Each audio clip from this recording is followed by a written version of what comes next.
दोस्तों, जब भी हम यूपीएससी प्रिपरेशन की बात करते हैं तो फर्स्ट स्टेज जो प्रीलिम्स का हमारा होता है उसमें हमेशा ही यूपीएससी के पॉइंट ऑफ व्यू से नेशनल पार्क्स हो, वाइल्ड लाइफ सेंचुरीज हो या फिर टाइगर रिजर्व्स, ये हमेशा से फेवरेट टॉपिक्स रहे हैं।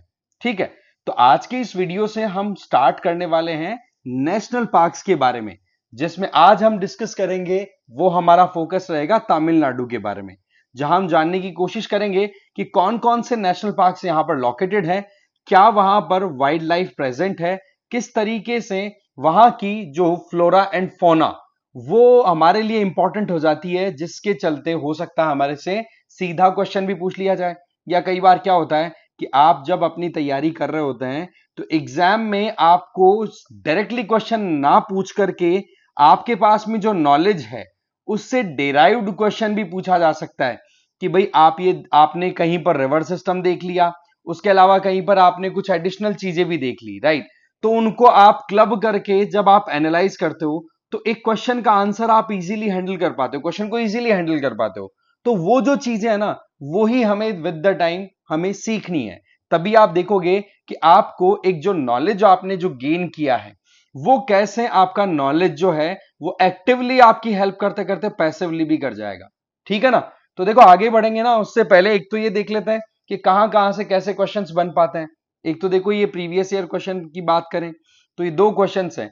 यहां पर आपके पास में अगस्त्यमाला बायोस्फीयर रिजर्व से रिलेटेड है। अब यहां पर बायोस्फीयर रिजर्व की बजाय कोई स्टेट भी लिखा हुआ आ सकता है, जैसे कोई प्रोटेक्टेड रीजन का नाम दे दिया और बोल दे कि भाई आप बताइए कौन से स्टेट में ये लोकेटेड है, तो आपको वहां पर सीधा हिट करना होता है। और एक चीज हमेशा ध्यान रखें, जो चीजें न्यूज में होती हैं वो तो देखो हमेशा इंपॉर्टेंट है ही, बट जो बेसिक्स हैं वो भी हमें ध्यान होना जरूरी है। सिमिलरली यहां पर आप देख सकते हो कोरल रीफ्स कौन कौन से रीजन्स में आपको देखने को मिल सकती है, अंडमान निकोबार, गल्फ ऑफ कच्छ, मन्नार, सुंदरबन। यहां से रिलेटेड सीधा क्वेश्चन आ गया। तो आपको फीचर्स के बारे में भी आइडिया होना चाहिए कि कैसी लाइफ किसी प्रोटेक्टेड एरिया में चल रही है, क्या चीजों पर वहां पर ध्यान दिया जा रहा है। तो ये सारा डिटेल हमारे लिए जानना जरूरी है, समझेंगे। लेकिन आगे बढ़े उससे पहले आप मुझे फॉलो कर सकते हैं इस क्यूआर कोड को स्कैन करके टेलीग्राम पर।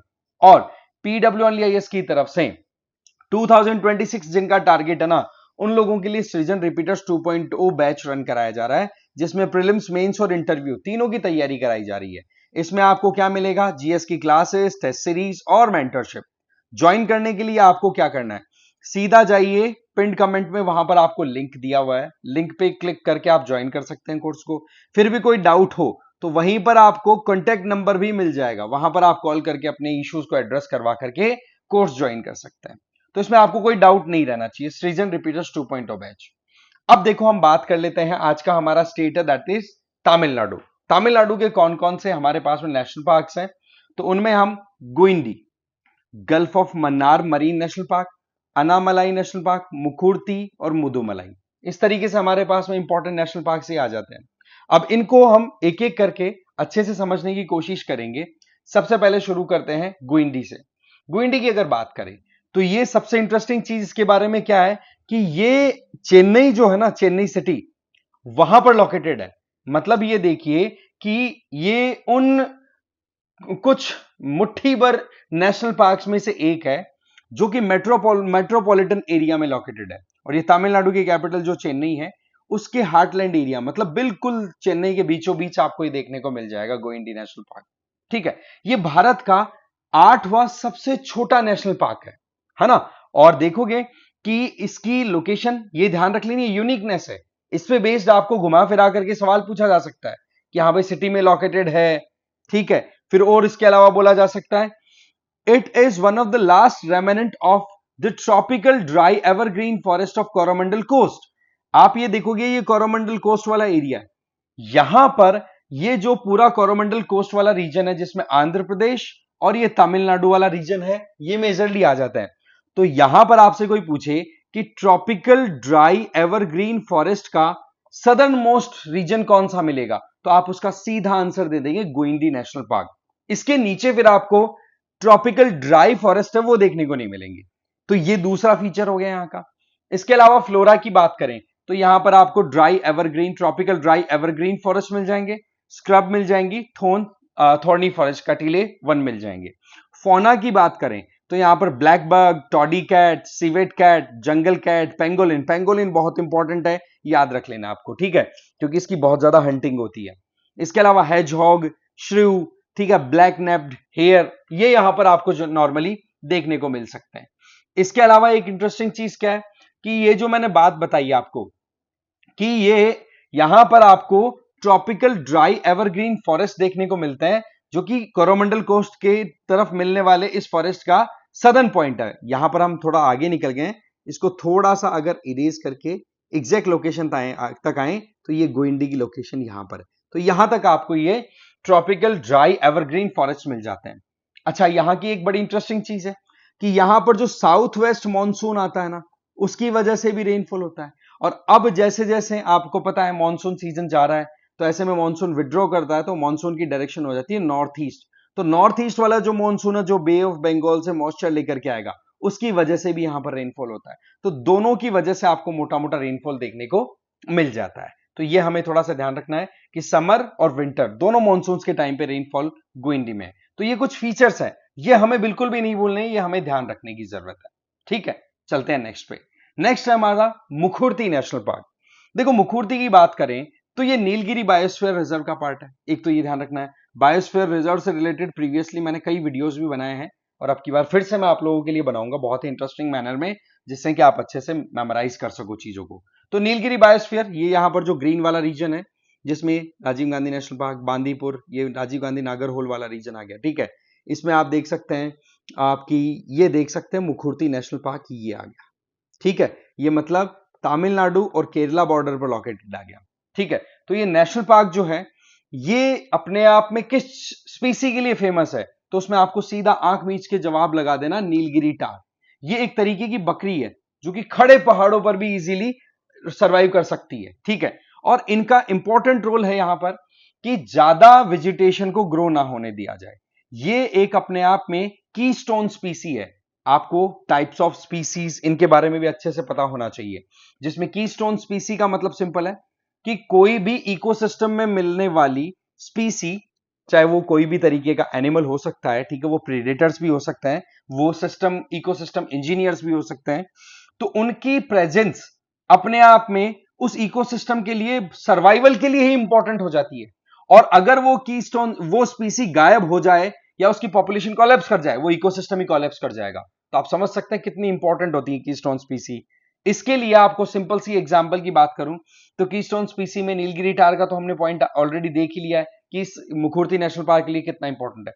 इसके अलावा आपके पास में टाइगर हो गए, एलिफेंट्स हो गए, ये भी एक एग्जाम्पल है कीस्टोन स्पीसी के, ठीक है। वेजिटेशन की बात करें तो यहां पर आपको माउंटेन ग्रासलैंड्स देखने को मिल जाएंगी, मतलब पहाड़ों पे मिलने वाली घास के मैदान, ठीक है। श्रबलैंड्स इंटरस्पेस्ड विद शोला, यहां पर शोला माउंटेन्स मिलते हैं, शोला फॉरेस्ट मिलते हैं। शोला फॉरेस्ट क्या होते हैं, इनके बारे में आपको ध्यान होना बहुत जरूरी है।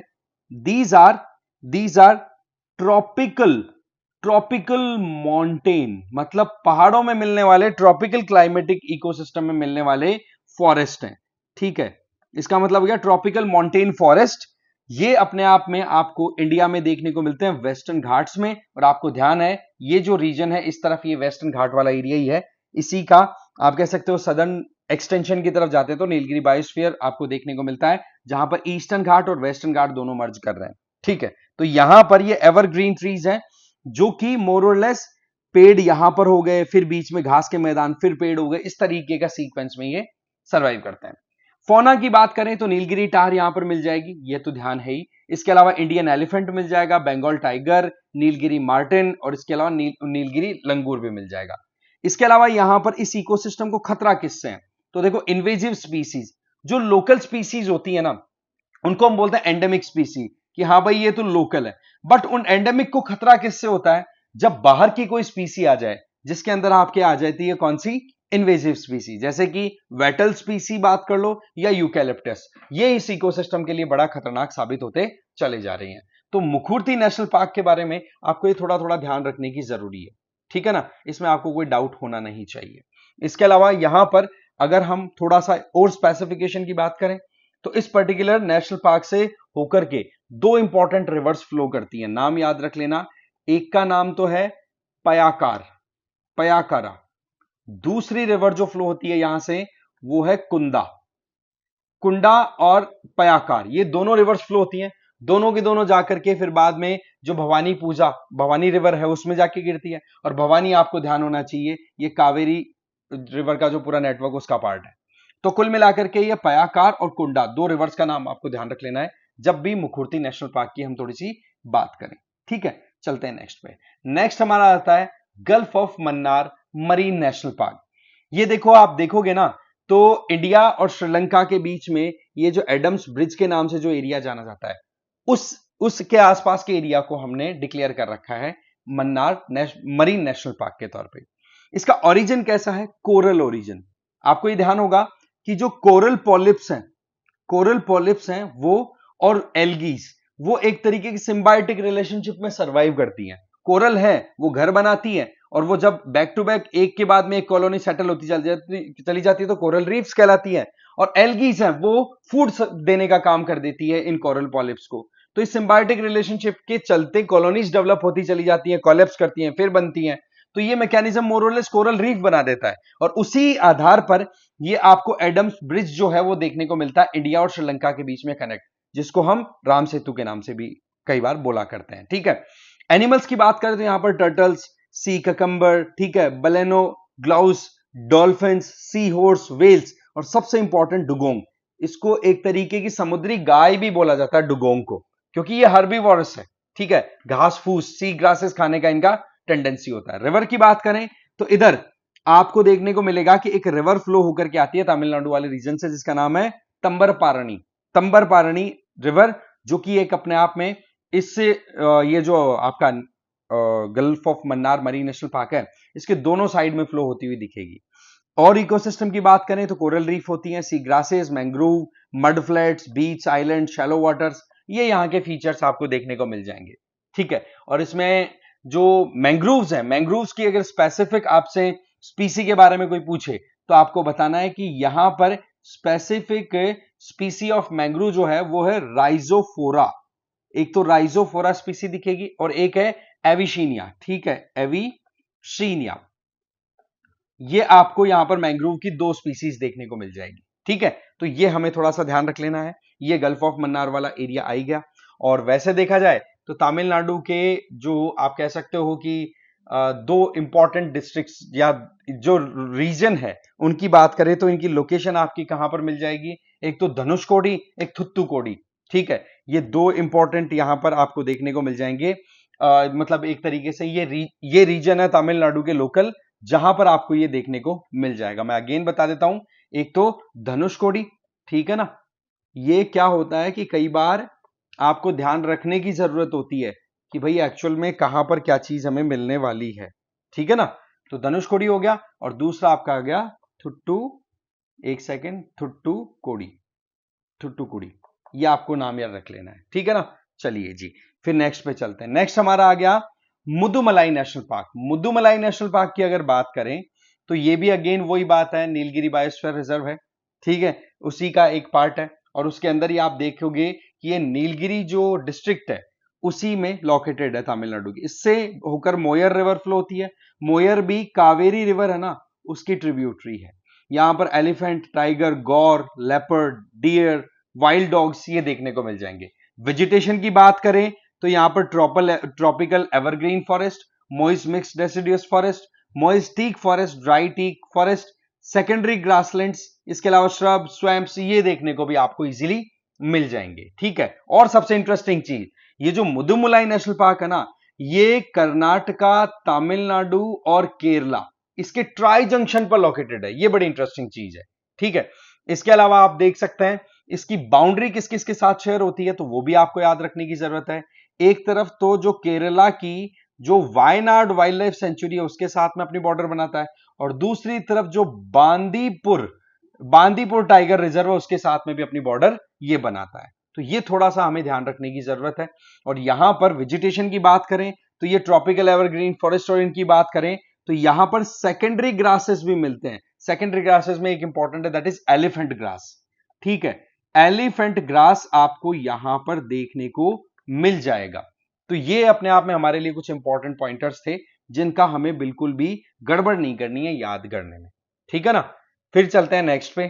फिर हमारा नेक्स्ट आ जाता है अनामलाई नेशनल पार्क, या फिर उसको टाइगर रिजर्व के तौर पे भी रिकॉग्निशन मिला हुआ है, तो थोड़ा सा उस हिसाब से हम देखेंगे। अनामलाई टाइगर रिजर्व, या फिर इसको हम नेशनल पार्क भी बोल देंगे। सवाल यह है कि इसकी लोकेशन क्या है। लोकेशन अनामलाई के नाम से पता पड़ रहा है आपको कि ये जो अनामलाई हिल्स है ना, तमिलनाडु वाले एरिया में, वहीं पर आपको देखने को मिल जाएगा, पहली चीज। दूसरा, ये वेस्टर्न घाट का सदर्न जो रीजन है, वहां पर इसका लोकेशन आपको देखने को मिलेगा, और वो भी जो पलक्कड़ गैप है ना, पाल घाट जिसको बोलते हैं, पलक्कड़ गैप, ठीक है, उस पलक्कड़ गैप के भी साउथ में आ जाता है ये आपका अनामलाई टाइगर रिजर्व, ठीक है। इसका मतलब अगर हम इसको थोड़ा सा रीजन वाइज देखें तो आप सीधा बताओगे कि सदर्न सदर्न आपको ये देखने को मिलेगा सदर्न वेस्टर्न घाट, सदर्न वेस्टर्न घाट के तौर के ऊपर, ठीक है। इसके अलावा इसकी बाउंड्री किस किस से लगती है वो अगर बात करें, अगर आप इससे इसकी बाउंड्री की बात करो तो बाउंड्री किस किस के साथ शेयर करता है।